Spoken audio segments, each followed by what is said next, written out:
2,000 years later. Yan, minikos-mikos na ni Kuya. Talaga naman, oh, ang lupit. What? Ang lupit ni Kuya. Ano Oh, minikos-mikos na. Ganun, lupit na ng, ano, Ano?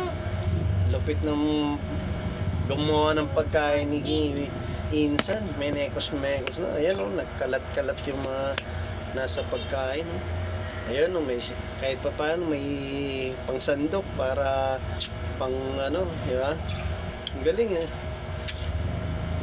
Siyempre kanya-kanya tayo ng ano, siyempre sa country nga din naman nila.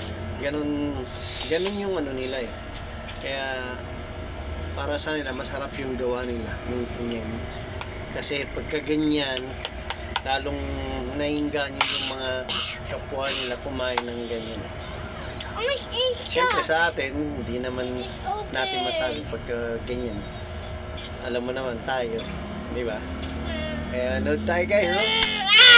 Mekos! Mekos! I love you, Tatay! I love you too.